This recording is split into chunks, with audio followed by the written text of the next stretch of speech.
یہ اکثر ہماری ویڈیوز اٹھا کے نا آؤٹ آف کانٹیکسٹ لوگ پیش کرتے ہیں، مذہبی جماعتیں بھی، سیاسی جماعتیں بھی، اور کہتے ہیں دیکھیں انجینئر صاحب تو یہ کہہ رہے تھے، اب وہ یہ بات کر رہے ہیں. حالانکہ جو میں پہلے کہہ رہا ہوتا ہوں میں آج تک اس کے اوپر قائم ہوں. وہ میں کس ٹون میں بات کر رہا ہوں، کس کا موقف بیان کر رہا ہوں، کوئی بات میں کوئی ٹونٹ کے طور پہ کر رہا ہوتا ہوں، کوئی بات انالیسس کے طور پہ کر رہا ہوتا ہوں، کوئی بات اپنے موقف کے طور پر. وہ جب تک آپ پوری گفتگو نہیں سنیں گے آپ کو کیسے سمجھ آئے گا. میں نے ایک ویڈیو میں کہا کہ جی کسی کو غدار وطن کہنے کا کوڑا پہلے ہماری اسٹیبلشمنٹ کے ہاتھ میں تھا، اب یہ خان صاحب کے ہاتھ میں آ گیا. خان صاحب جسے کہیں گے وہ محب الوطن ہوگا اور خان صاحب جسے کہیں گے وہ غدار وطن ہوگا. اس کو یہ بھولے بالے پی ٹی آئی کے سپورٹر خان صاحب کی تعریف سمجھ رہے تھے. بھائی جو چیز اسٹیبلشمنٹ کے حق میں گالی ہے کہ وہ جسے چاہیں جب چاہیں غدار کہہ دیں بغیر دلیل کے، وہ تمہارے مسیحا کے بارے میں گالی نہیں ہوگی. یہ میں اس کی کوئی تعریف کر رہا تھا، میں یہ بتا رہا تھا کہ یہ کوڑا اب اس کے ہاتھ میں آ گیا. ہم نہیں چاہتے کہ یہ کوڑا کسی کے ہاتھ میں بھی جائے. کسی کو کوئی رائٹ نہیں پہنچتا کسی کو غدار وطن کہنے کا اور نہ کسی کو توہین مذہب کا الزام لگانے کا. تو وہ جو یہ پرانے کلپ بھی چلا چلا کے کر رہے ہیں نا، کوئی اپنا بڑا لانچ کرو، تمہارے لیے بھی آفر موجود ہے. جس کو تم سب سے بڑا اپنا یوٹیوبر سمجھتے ہو نا، اس کی پہلے بیعت کرو اور ویڈیو بناؤ کہ یہ ہمارا بڑا ہے، خواہ وہ عمران ریاض خان ہو یا کوئی اور ہو. جڑاں بڑے آئے میری اکیڈمی میں، اپنا بھی کیمرہ لے سامنے بیٹھ کے بات کر لے، ٹھیک ہے. تو انشاءاللہ تب یہ صاف کر دوں گا، بتاؤں گا کہ تم لوگ جو اس وقت اس امت پہ مسیحا بن کے مسلط ہوئے ہو نا، تم اسی اسٹیبلشمنٹ کی پیداوار ہو، کوئی فرق نہیں ہے. لیکن چونکہ میں نے اس کو بار بار ٹاپک اس لیے نہیں بنانا ہوتا کہ ہمارا یہ سیاسی پلیٹ فارم نہیں، مجبوری اس لیے بن جاتی ہے کہ ہمارے اسٹوڈنٹس اکثر چونکہ ینگ جنریشن ہے اور وہ ان لوگوں کے ہاتھوں گمراہ ہو جاتی ہے، پولیٹیشنز کے ہاتھوں. تو میری مجبوری بنتی ہے کہ میں انہیں بتاؤں کہ خدا کے لیے یار ان کے شر سے بچاؤ اپنے آپ کو. یہ سیاسی لیڈرز ہیں، انہیں مذہبی لیڈرز نہ مانو. اور اندازہ کریں آج کل یہ بات ہو رہی ہے حسین، یار یہ لوگ حسین کے کریکٹر والے ہیں، یہ سارے اپنے اپنے دور کے یزید ہیں. جب نکل جاتے ہیں حسین بن جاتے ہیں. ہر زمانے میں ایک نیا حسین اٹھا ہوتا ہے ان کا. تو وہ ایک بڑی تکلیف دہ چیز ہے خدا کے لیے. یہ سب لوگ اپنے وقت میں یزید ہوتے ہیں جب ان کے ہاتھ میں حکومت ہوتی ہے، جب باہر نکلتے ہیں تو یہ مظلومیت کا کارڈ کھیلتے ہیں اور پھر اندر آنے کے لیے اپنے آپ کو حسین کہتے ہیں. ڈاکٹر طاہر القادری صاحب نے اپنے آپ کو حسین کہا، اس کے بعد مولانا فضل الرحمان صاحب نے اپنے آپ کو حسین کہا، اور اب یہ خان صاحب کے بارے میں ان کے ماننے والے حسین کلیم کر رہے ہیں. تو یہ خدا کے لیے حسین ابن علی کا نام آپ لوگ بدنام نہ کریں. حسین ابن علی نے کبھی بھی یزید کی بیعت نہیں کی تھی. تمہارے یہ جعلی حسین وہ ہیں جو اپنے اپنے زمانے میں اسٹیبلشمنٹ کی بیعت کرتے رہے ہیں، اور یہاں وہ بیٹھا ہوا ہے جس نے پہلے دن سے کبھی بھی ان کی بیعت نہیں کی، بلکہ تمہیں چھوڑا 2014 کے دھرنوں کی وجہ سے کہ تم نے ان کی بیعت کر لی ہے. اور مجھے 2017 میں اپنی نوکری سے ہاتھ دھونا پڑا، ریٹائرمنٹ لینی پڑی، لیکن انہوں نے الزام بڑا بھونڈا لگایا تھا، دہشت گردی کا الزام لگا دیا. میں نے کورٹ میں مقدمہ کیا، اور یہی عطر من اللہ جو آج اتنا نظریاتی بنا ہوا ہے نا، یہ اس وقت فیض حمید کا بغل بچہ تھا. اس وقت یہ لوگ یزید تھے. اس وقت حسین اگر کوئی تھا نا تو جسٹس شوکت صدیقی صاحب تھے. آج یہ 6 جج لکھ رہے ہیں کہ جی جسٹس صاحب نے جو الزامات لگائے تھے وہ بالکل درست ہے. تو انو اتنے سال بعد پتا لگا درست ہے، اس ٹائم تو تسی یزید سو. ان کو کوئی حق نہیں پہنچتا حسین اور یزید کی بات کرنے کا، سب یزیدی ہیں یہ. تو یہ ہے دلیری، اللہ کا شکر ہے. اور پھر مجھے باتیں کرتے ہیں کہ جی یہ جو ہے وہ پیسے پکڑ لیتا ہے. اور خدا کے لیے گھڑیاں تم لوگوں نے لی تحفے میں، بیچی تم لوگوں نے، ٹھیک ہے. تم سے پہلے جو تھے انہوں نے گاڑیاں لے کے بیچی. تم لوگوں کا کریکٹر سب کو پتا ہے تم لوگ کیا ہو، ہمیں باتیں کرتے ہو. اور یہ ہمارے جتنے اسٹوڈنٹس ہیں یہ ہم نے کسی سے کوئی وراثت میں نہیں لیے ہیں، یہ ارن کی ہیں میرے کریکٹر کی وجہ سے. اور تمہارا کریکٹر کیا ہے؟ ماضی کا، حال کا اور مستقبل کا. وہ انشاءاللہ پتہ چل جائے گا. مستقبل بھی انشاءاللہ قریب ہی ہے ان سب کا انشاءاللہ تعالی. اور اس قسم کی ایک جھوٹی کمپین چلانا ایک شخص کے بارے میں اور اس طرح کے جھوٹے الزامات لگانا، اور جب میں جس صحافی کو فون کر رہا ہوں جی علی بھائی معذرت معافی، یہ حالت ہے ان کی. پھر میں نے سوچا ان کا بڑا بھی یہی کرتا ہے تقریر میں آ کے دھمکیاں لگاتا ہے, اور جب میٹنگ میں بیٹھتا ہے انہی اسٹیبلشمنٹ کے قدموں میں گرتا ہے کہ جی مجھے دوبارہ لے آؤ. تو میں نے کہا بالکل ٹھیک ہے, اپنے بڑے کی پیڑھی چڑھے ہوئے ہو تم لوگ. اور یہ اللہ کی سنت ہے کہ جو شخص دو رخی اختیار کرتا ہے اللہ تعالیٰ اسے مرنے سے پہلے ایکسپوز ضرور کرتا ہے. اور دیکھیں کس طرح اپنی سٹیٹمنٹس میں یہ سارے کے سارے ایکسپوز ہوتے جا رہے ہیں.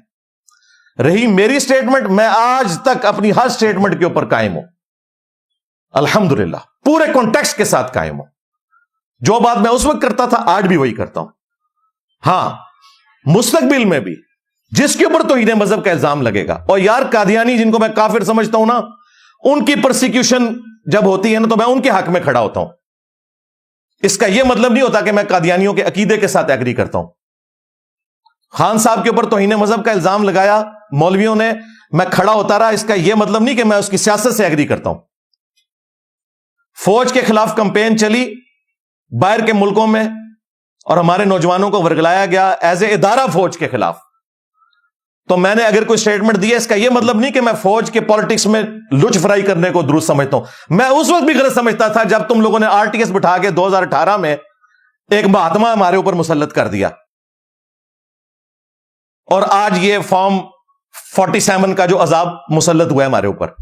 میں تو دونوں کو عذاب سمجھتا ہوں, اور میں اپنے اسٹوڈنٹس کو وارن کر رہا ہوں, ان میں سے کسی منحوس شخص کے لیے حسین کا لفظ استعمال کر کے اپنی آخرت برباد نہیں کرنی. آپ میں سے کتنے لوگ ہیں جو PTI کے سپورٹر ہیں؟ ایمانداری سے ہاتھ کھڑا کریں, یہ کیمرے میں دکھا دیں. آپ میری اس بات سے ایگری کرتے ہیں کہ ان کے اوپر حسین کا ورڈ نہیں بولا جانا چاہیے؟ بالکل. جن کو یہ یزید کہہ رہے ہیں انہوں نے تو انہیں پیدا کیا ہے, ہمیں کون کہہ سکتا ہے؟ ہم تو ان کے ڈسے ہوئے ہیں, آج تک ڈسے ہوئے ہیں. ابھی بھی 12 FIRs ہیں میرے اوپر, اور ہمیں یہ باتیں کرتے ہیں. تم لوگ ان سے چندے لے لے کے, اور جس طریقے سے تم سب لوگوں کے پول کھل چکے ہیں, تو میں ابھی بھی بدعا نہیں ان کے لیے کرتا. میں یہ کہتا ہوں کہ اللہ تعالیٰ ان کو ہدایت دے. ہاں, اور اللہ تعالیٰ جو جیل میں ہے نا, انہیں جیل میں اگر انہیں کوئی سبق سیکھا ہے نا, تو باہر نکل کے نا کوئی انسانوں والی زندگی گزارے. ہاں, اور جو باہر بیٹھے ہوئے ہیں نا اور بدماشی کر رہے ہیں, انہیں ڈرنا چاہیے کل کو ان کی بھی باری لگ جائے گی اندر جانے کی. ہم تو ہمیشہ حق کے ساتھ کھڑے ہوں گے, چاہے وہ ہمارے مخالفین کے حق میں جاتی ہو, چاہے ہمارے اپنے لوگوں کے حق میں جاتی ہو. ہم نے ہمیشہ حق کے لیے کھڑے ہونا ہے, یہی ہمیں قرآن نے درس دیا. یہ ایک بائی چانس ایک کیفیت طاری ہوگی, حالانکہ یہ میں نے ورنہ اس کو میں نے ٹاپک بنانا ہوتا تو میں اس کو اسپیشل ٹاپک بناتا, لیکن وہ ایک کیفیت طاری ہوگی تو واپس آ جائے اس طرف. ایک مٹھی بھر جماعت ہے صحابہ کی, اور وہ اتنے کانفیڈنٹ ہیں, انہوں نے نہ صرف عرب کے ان مرتدین کے اوپر غلبہ پایا بلکہ چند سالوں میں رومنز اور پرشینز کو بھی الٹ دیا. یہ غلبہ اگر رسول اللہ کی زندگی میں ہوتا نا تو کوئی کہہ سکتا تھا کہ نبی علیہ السلام ایک گڈ واریر تھے. حضور کی وفات کے بعد ان کے ماننے والوں میں ہزاروں لوگ حضور کو چھوڑ جائیں, اس کے باوجود ایک مختصر جماعت عرب کے ان تمام فتنوں پہ قبضہ پائے ود ان 3 اور 4 ایئرس, زیادہ نہیں لگا, اور دونوں سپر پاورز کو الٹ دے. یہ اس بات کی دلیل ہے جو قرآن میں اللہ نے وعدہ کیا تھا, هو الذی ارسل رسولہ بالہدی ودین الحق لیظہرہ علی الدین کلہ. وہی اللہ ہے جس نے اپنے نبی کو قرآن الہدا اور دین حق کے ساتھ بھیجا تاکہ سب ادیان پہ غالب کر دے. یہ نبی علیہ السلام کے ساتھ غیر معمولی ایک اللہ کی مدد تھی کہ آپ کی وفات کے بعد غلبہ ہوا ہے. اگر زندگی میں ہوتا نا تو ہم کہہ سکتے تھے کہ یہ آپ کی مینجمنٹ تھی, یہ اللہ کی ایک غیبی تائید تھی. کوئی بھی درخت اپنے پھل سے پہچانا جاتا ہے. ہمارے تمام سٹوڈنٹس ان کے پیچھے نماز پڑھتے ہیں, چندے ان کو دیتے ہیں, سارے فرقوں کو, بریلوی دیوبندی اہل حدیث شیعہ. نہ ہم نے کوئی مسجد بنائی, نہ کوئی چندہ بک, نہ کوئی مدرسہ. ہم اسی سسٹم کے حصے دار ہیں جو انہوں نے بنایا ہے, اور ہم انہیں سپورٹ کرتے ہیں, صرف ان سے علمی اختلاف کرتے ہیں. یہ کیا کرتے ہیں؟ یہ کہتے ہیں کہ یہ یہود و نصارہ کا ایجنٹ ہے, اسے ایجنسیوں نے لانچ کیا ہے, ایجنسیاں اس سے فنڈنگ کرتی ہیں. کوئی شخص ایسا پلیٹ فارم پروڈیوس کرے کہ جس پہ ہزاروں لوگ آ کے اپنی لائف سٹوری سنا رہے ہوں کہ ہم کچھ عرصہ پہلے یہ تھے, یہ ہو گئے, وہ صرف ہمارا پلیٹ فارم ہے. اس ماڈرن دور کے اندر جب لوگ ریلیجن کو سیریس نہیں لے رہے اور لوگ اپنی لائف سٹوری سنا رہے ہیں, اور بڑے کٹر لوگ جو اپنے فرقوں میں, اپنی گدیوں میں تصوف کے ساتھ اٹیچ تھے, ایک ایک کر کے ان سے ٹوٹے. ان میں سے 95% زیادہ لوگ کہتے ہیں ہمیں انجینئر صاحب کا تعارف نیگیٹو ہوا تھا. ہماری اس دعوت کو بوسٹ دینے میں سب سے زیادہ کردار جو ہے نا وہ علماء کا ہے جنہوں نے میرے خلاف جمعے پڑھائے, میرے خلاف تقریریں ریکارڈ کی, کبھی میرے اوپر توہین مذہب کا الزام لگایا, کبھی مجھے قادیانی کہا. اب جب لوگ آتے ہیں یوٹیوب کے اوپر اور وہ مجھے سرچ کرتے ہیں, وہ کہتے ہیں تو بات ٹھیک کر رہا ہے. پھر مجھے بتایا جو میرپور میں آگ لگائی وہ تو لگ رہا تھا کہ جیسے انہوں نے فلسطین فتح کر لیا. اب ہونا تو یہ چاہیے تھا کہ اس کا پورا روٹ کاز انالیسس کر کے نا ان لوگوں کو بھی پکڑا جاتا ہے جن سے موٹیویٹ ہو کے انہوں نے آگ لگائی. وہ تو پاکستانیوں کی نوکری گئی نا. میں نے اس وقت ایون کی پوڈ کاسٹ میں بھی اپنے بھائی سے ہی کہا تھا کہ بھائی یہ جو ہزاروں لوگ بے روزگار ہوں گے نا, ان کے خرچے کون اٹھائے گا؟ یہ جو ہمیں آپ کہانیاں کراتے ہیں نا کہ جی آپ اللہ کے لیے نہیں کر سکتے, آپ کیوں نہیں کرتے ہو اللہ کے لیے؟ آپ اناؤنسمنٹ کرو, آپ کا سارا مولوی طبقہ, کہ ہم یہ جو لاکھوں کے چندے ہتھیار ہیں نا آپ سے, کل سے ہم سادہ زندگی گزاریں گے اور وہ بچے جو KFC کی جاب کی وجہ سے بے روزگار ہوئے ہیں ان کے گھر کا خرچہ ہم چلائیں گے. انہیں پتہ لگ جائے گا کتنے مخلص ہو. آپ لوگ کیوں نہیں کرتے ہو؟ فرانس میں بیٹھ کے پوسٹ لگا رہے ہیں کہ فرانس کی پروڈکٹس کا بائی کاٹ کریں. میں آپ کو جنرلی بتا رہا ہوں, جب یہ TLP والوں نے فرانس کے خلاف یہ سب کچھ شروع کیا نا کارٹونز کے اوپر, تو فرانس سے پوسٹیں لگ رہی تھی. تو میں نے اس وقت بھی کہا تھا اللہ کے بندو سب سے پہلے تو واپس آنا ہے. فلسطین کے حوالے سے ہمارا موقف ہے کہ اسرائیل نے جو کچھ کیا یہ وہی کچھ کیا جو ہٹلر نے ان کے ساتھ کیا تھا. اس سے بڑی گالی میں اسرائیل کو نہیں دے سکتا. یہ وہ گالی ہے جو ان کی قبر میں بھی ان کے ساتھ جائے گی کہ جو کچھ ہولوکاسٹ میں تمہارے ساتھ ہٹلر نے کیا نا, اس وقت ہٹلر کی جگہ تم آ گئے ہو اور مسلمانوں کو تم نے جو ہے وہ ان یہودیوں کی جگہ کر دیا ہے جن کے لیے 100 فیکٹریاں بنائی گئی اور انہیں ظلمن قتل کیا گیا. ہم ہٹلر کو بھی کنڈیم کرتے ہیں. ہٹلر کی لیگیسی اس وقت اسرائیل لے کے چل رہا ہے اور ان مظلوم یہودیوں کی لیگیسی مظلوم فلسطینی لے کے چل رہا ہے. اس سے بڑی میں کوئی گالی اسرائیل کو نہیں دے سکتا. یہ ایک ایتھیکل گالی ہے جو کنٹرول ورڈز میں نے دے دی. میں کہتا ہوں آج اگر 1000 ہمارے کو جنگجو ہوں جن کے ہاتھ میں تلوار ہو, سامنے سے ایک کلین شیو یہودی ایک جو ہے وہ آٹومیٹک گن لے کے آ جائے تو یہ کیا کریں گے؟ یہ فرق ہے اس وقت. ایئر سٹرائک نے مسلم دنیا کو اتنا پیچھے چھوڑ دیا کہ ہم اس وقت ان کا مقابلہ نہیں کر سکتے. زمینی جنگ پہ کر سکتے ہیں, ایئر سٹرائک میں نہیں کر سکتے. آج دنیا سے ایئر سٹرائکس ختم کر دیں, پاکستانی فوج سب سے بہترین فوج ہے لڑنے کے لیے. طالبان کیوں کامیاب ہوئے ہیں؟ ان کے پاس تورا بورا تھا, چھپے رہے. کارپیٹ بمنگ ہوتی تھی, بہت جانوں کا نقصان ہوا ہے. لوگ کہتے ہیں طالبان جیتے ہیں, طالبان نہیں جیتے. امریکہ ہارا ہے, طالبان نہیں جیتے. ہارا ہے کہ بھی اکانومی کا وہ بوجھ نہیں اٹھا سکے, چلے گئے. آج وہ آگے بیٹھ جائیں, یہ بیچارے پھر چلے جائیں گے غاروں کے اندر. کیوں؟ یہ نہیں ان کا مقابلہ کر سکتے, ان کے پاس ایئر سٹرائک نہیں ہے. وہ اوپر سے آگے بمنگ کر کے B-52 اور یہ جب ہم باتیں کرتے ہیں نا تو پھر یہ جو موٹیویشنل اسپیکر یہ کہتے ہیں کہ ہمارے بچوں کو بزدل بنا رہا ہے. بزدل نہیں بنا رہا بھائی, میں سائنس کا اسٹوڈنٹ بھی ہوں, میں انجینئر بھی ہوں, میں نے میکینیکل انجینئرنگ کی ہوئی ہے اور میں 15 سال اس ادارے سے وابستہ رہا ہوں جو پاکستان کا میزائل سسٹم سارا ادھر سے ہے. تو مجھے تو پتہ ہے گراؤنڈ ریئلٹیز کیا ہے. اسلامک ڈیموکریسی جسے جماعت اسلامی بھی سپورٹ کرتی ہے, مذہبی جماعت کے طور پہ سب سے آرگنائز جماعت وہی ہے. مولانا فضل الرحمان صاحب بھی اون کرتے ہیں. انہوں نے 3-4 دفعہ خود کش حملے اپنے اوپر کروا لیے TTP کے, صرف اس وجہ سے کہ انہیں تکلیف ہے کہ اتنی بڑی ریلیجس پرسنالٹی پاکستان کے آئین کو مانے ہوئے ہے. اس اعتبار سے اپنی ساری کمزوریوں کے باوجود میں مولانا فضل الرحمان کو پاکستان کی پالیٹکس, ایون پاکستان کی نظریاتی حدود کی حفاظت کے اعتبار سے ایسٹ مانتا ہوں. اب تو مجھے کہنے میں آ رہی, اب تو PTI کے لیے بھی وہ ایسٹ ہے. ٹھیک ہے, پہلے وہ جس کی یوں ایسے پردہ کر کے نقلیں اتارتے تھے, آج وہ PTI کے منظور نظر ہیں. ہمیں وہ اس وقت بھی اچھے لگتے تھے, آج بھی اچھے لگتے ہیں. ہاں, ہم اصول کے اوپر کھڑے ہوئے. تو مولانا فضل الرحمان صاحب جو PTI کے اس وقت امام ہیں, تو وہ ایسٹ ہیں. کم از کم انہوں نے لاکھوں لوگوں کو نان اسٹیٹ ایکٹر بننے سے روک لیا. یہ بہت بڑا ان کا کریڈٹ ہے, قومی دھارے میں رکھا ہوا ہے. TLP سے ہمارے جو اختلافات اپنی جگہ, لیکن ایٹ لیسٹ وہ اس سسٹم کا حصہ بنے. اس اعتبار سے میں ان کی تعریف کرتا ہوں کہ بجائے یہ کہ انہوں نے اسلحہ اٹھانے کے قومی دھارے میں آیا. یہی ہونا چاہیے, یہی ایک طریقہ ہے. اب رہا مسئلہ کہ یہ بار بار ہمیں کبھی ضرب عزم, کبھی رد الفساد, کبھی عزم استحکام, تو یہ تو ہماری مجبوری ہے. ہم کمبل کو چھوڑنا چاہتے ہیں, کمبل ہمیں نہیں چھوڑ رہا. ہم نے جو اتنی غلطیاں کی ہیں اتنی جلدی تو جان نہیں چھوڑے, سیدھی سی بات ہے. اس کے لیے آپ کو کاؤنٹر نیریٹو لانچ کرنا پڑے گا.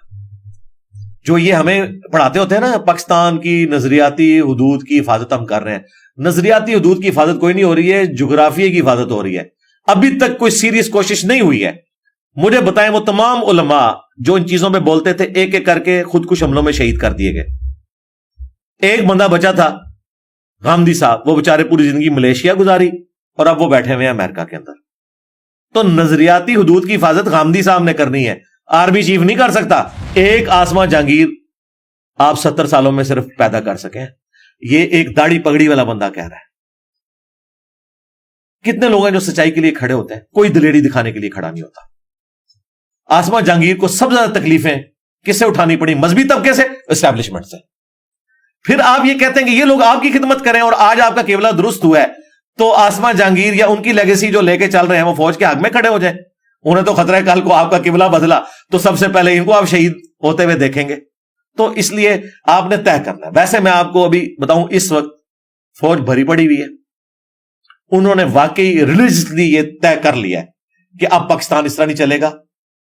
اس کی وجہ ایف اے ٹی ایف، پوری دنیا کی پالیٹکس کا چینج ہونا، یہ بھی گوروں کو کریڈٹ جاتا ہے، ان کو نہیں جاتا، گوروں کو جاتا ہے کہ انہوں نے انہیں سکھایا کہ بندے کے پتر بنو، دنیا میں اس طرح نہیں آپ رہ سکتے، ورنہ ہم یہ کر دیں گے۔ اگر تم نے یہ 25 کروڑ کا جو ایٹم بم رکھا ہوا ہے نا ادھر آبادی کا، ان کو ساتھ لے کے چلنا ہے نا، بھوکے نہیں مارنا، تو بھائی پھر ہماری بات بھی مانو۔ اور وہ ٹھیک کہہ رہے ہیں، ایف اے ٹی ایف نہ ہوتا نا، میں دیکھتا یہ رد الفساد ضرب عضب کہاں سے آتا، یہ ہم نے نہیں لرن کیا۔ اب مجھے بتائیں، 2017 میں ہستا بستا ملک تھا، دو بندوں نے ڈیسائیڈ کیا، چلتے ٹائر میں ڈنڈا دے دیا، ٹھیک ہے، 5 روپے کی روٹی تھی اس وقت کی، آپ ڈالر کی قیمت دیکھیں، ہستا بستا ملک انہوں نے عدلیے کے ساتھ مل کے اسٹیبلشمنٹ نے اجاڑ دیا۔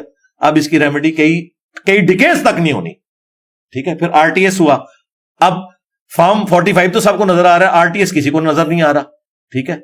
اب وہ اپنی جگہ چیختے ہیں، وہ کہتے ہیں یار ہم ملک کی خدمت کر رہے تھے، ہمیں ڈی فیم کر دیا، اب بچے ان کے ساتھ لگ گئے ہیں، اب ہمیں یہ کہہ رہے ہیں کہ جی اب وہ جو ہے اب ہم زیرو سے سٹارٹ کر لیں۔ وہ ادھر نہیں مانتے، وہ اب جا کے وہ بوٹ کو عزت دو پہ آ گئے، ووٹ کو عزت دو سے، اور جو سیم پیج تھے وہ ووٹ کو عزت دو بن گئے۔ اگر میں پی ٹی آئی کی پالیٹکس کو کرٹیسائز کرتا ہوں تو میں جب ان کے حق میں بات کروں گا تو بائی نیم کروں گا کہ جو 9 مئی کا ایشو ہوا اس میں جتنے لوگ جیو فینسنگ کے اندر پڑے ہوئے ہیں، آج 1 سال سے زیادہ گزر چکا ہے، اس میں کئی بے گناہ لوگ بھی ہیں، ان کے کیسز بھی نہیں لگ رہے۔ تو میرے بھائی، آپ نے اللہ کو جواب دے ہونا ہے ان کے بارے میں، جو مجرم ہیں انہیں سزا دے۔ میں کہتا ہوں خان صاحب اگر مجرم ثابت ہوتے ہیں انہیں بھی سزا دے۔ ہم نہیں کہیں گے کہ یہ امت مسلمہ کا لیڈر ہے، ہینڈسم ہے تو اسے چھوڑ دیں، بالکل سزا دیں۔